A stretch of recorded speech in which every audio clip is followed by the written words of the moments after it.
Queridos amigos e irmãos, celebramos o 10º domingo do tempo comum. A passagem do Evangelho é de Marcos, capítulo 3, versículos de 20 a 35. Jesus entrou numa casa e outra vez se ajuntou uma multidão ao ponto que nem conseguiram comer. Tendo sabido disso, seus parentes vieram para retê-lo, pois diziam, está fora de si. E os escribas provenientes de Jerusalém diziam, ele está possuído por Beelzebu e expulsa os demônios pelo chefe dos demônios. Jesus os chamou e falou-lhes em parábolas. Como pode Satanás expulsar Satanás? Se um reino se divide internamente, não pode manter-se aquele reino. Se uma casa se dividir internamente, não poderá manter-se. Assim também, se Satanás se levanta contra si mesmo e se divide, não pode manter-se, mas se acaba. Além disso, ninguém pode entrar na casa de um homem forte para saquear seus pertences sem antes amarrá-lo. Só depois saqueará sua casa. Em verdade vos digo, tudo será perdoado aos filhos dos homens, tanto os pecados como as blasfêmias que tiverem proferido. Aquele, porém, que blasfemar contra o Espírito Santo, jamais terá perdão, será réu de pecado eterno. Por isso, diziam, ele tem o espírito impuro. Chegaram, então, a mãe e os irmãos de Jesus, ficando do lado de fora, mandaram chamá-lo. Ao redor dele estava sentada uma multidão e disseram-lhe, tua mãe e teus irmãos e irmãs estão lá fora e te procuram. Ele respondeu, quem é minha mãe? Quem são meus irmãos? E olhando ao redor para os que estavam sentados junto dele, disse, eis minha mãe e meus irmãos. Quem faz a vontade de Deus, esse é meu irmão, minha irmã e minha mãe. Palavra da salvação, glória a vós, Senhor. Jesus está no centro da roda daqueles que fazem a vontade de Deus. O Pai quer que todos sejam como Ele. A escuta da serpente nos torna filhos do diabo. A escuta dele nos restitui o nosso rosto de filhos. Discípulo é quem entra no círculo dos seus ouvintes. De nada adianta ser seu parente, ser teólogo ou ser o melhor escriba. Podemos correr sempre o perigo de ser como os seus que o amam, mas sem conhecê-lo e aceitá-lo assim como ele é, ou como os escribas, que o conhecem, mas não o amam, e por isso o julgam segundo os seus critérios religiosos. Quem é minha mãe? Quem são os meus irmãos? O texto evangélico deste domingo nos provoca a discernir se somos com ele ou contra ele. Somos de verdade seus ou estranhos a ele? Somos dentro ou fora? Escutamos o seu chamado ou mandamos chamá-lo? O seguimos ou queremos que ele nos siga? Nos deixamos prender por ele ou queremos prendê-lo? Aceitamos o seu perdão ou o rejeitamos? Escutamos o Espírito ou o blasfemamos? Todos estes questionamentos tocam a questão da nossa salvação, que consiste em estar com Ele assim como é na realidade, e não como nós gostaríamos que fosse. A passagem final do texto deste 10º domingo do tempo comum começa dizendo que não podiam comer pão e termina com as palavras de Jesus a respeito de quem está sentado ao seu redor para escutá-lo. Eis minha mãe e meus irmãos. Quem faz a vontade de Deus, esse é meu irmão, minha irmã e minha mãe. A verdadeira comida do homem é a palavra que sai da boca de Deus, que exprime a sua vontade. Esta é plenamente cumprida por aqueles que estão ao seu redor para escutá-lo. A voz da nuvem confirmará: este é o meu filho amado, escutai-o. Ele é a palavra eterna do Pai.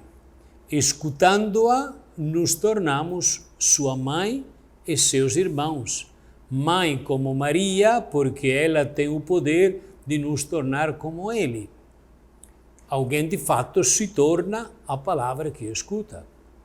O Pai nos quer ouvintes do Filho porque nos quer filhos. Coloca-nos com Ele porque nos quer como Ele. A pertença à família de Jesus não vem de privilégios. Os seus, segundo a carne e o sangue, ainda não fazem parte dela, como também os mestres que acreditam poder julgar tudo, também o Espírito. A verdadeira família de Jesus é formada por aqueles que o escutam. Todo o capítulo seguinte será sobre a eficácia da sua palavra, verdadeira semente, da qual crescem os filhos de Deus. A passagem anterior terminava com Judas, aquele que o traiu. Também nós o traímos toda vez que nos opomos ao seu chamado. Primeiramente, quando agimos como os seus que, inspirados pelo bom senso e por bons sentimentos, querem sequestrá-lo porque enlouqueceu. De fato, não procura a sua própria vantagem e não sabe desfrutar a situação. Ou também quando agimos como os escribas, que em lugar de converter-se, usam sua sabedoria para defender-se. Para eles é verdadeiro somente aquilo que é útil para manter suas certezas, falso o que as questiona. A eles não interessa servir a verdade, mas servir-se dela com esperteza para confirmar suas próprias opiniões religiosas e manter os próprios lugares de poder. Jesus está no centro do círculo daquele que fazem a vontade de Deus. O Pai quer que todos estejam com Ele. A escuta da serpente nos tornou filhos do diabo. A escuta dele nos restitui o nosso rosto de filhos. Discípulo é quem entra no círculo dos seus ouvintes. Diversamente, também, se tem todos os títulos, fossem também seu parente e toda a sabedoria teológica, fosse também o melhor escriba, na realidade está fora. Corre sempre o perigo de ser como os seus que o amam, mas sem conhecê-lo e querê-lo assim como é. Ou como os escribas, que o conhecem, mas não o amam, e por isso o julgam conforme os seus critérios religiosos. Senhor Jesus, não podemos recusar impunemente a graça que Deus nos oferece, nem faltar aos encontros que tu marcas conosco, e tampouco nos levar a sério a ação do Espírito Santo. Não podemos, e ainda pior, atribuir ao diabo aquilo que, ao invés, é um sinal da bondade e compaixão de Deus, um traço evidente daquele novo mundo que tu vieste realizar. O ciúme, a inveja, muitas maldades e picuinhas hoje, como há 2000 anos, se tornam perigosos quando nos fazem ignorar propositalmente o que tu estás fazendo entre nós. As nossas lógicas e raciocínios, nossas decisões e nossos critérios hoje, como 2000 anos atrás, parecem arriscados quando se tornam um pretexto, uma razão para não acolher a salvação que nos é dada. Por isso peço-te, Senhor Jesus, não permitas que eu te deixe passar em vão ao meu lado. Fazes com que eu agarre a mão que tu me ofereces, que abra o coração para a palavra que traz luz e paz, que eu me volte para ti com toda a minha alma quando chega a hora em que tu te aproximas de mim. Meus irmãos e minhas irmãs, em lugar de pedir ao Senhor que Ele se adapte a nós, que se converta a nós, que seja e faça o que nós queremos, vamos nos procurar nos converter a Ele, nos adequar ao seu chamado. É Ele o centro da nossa atenção, do nosso pensar, do nosso agir e do nosso viver. É Ele o centro comum de todos os que se consideram seus discípulos. É perigoso, até idolátrico, nos congregarmos ao redor de outros centros. Não esqueça, Cristo é o único centro. Que Ele abençoe a todos em nome do Pai, e do Filho e do Espírito Santo. Amém.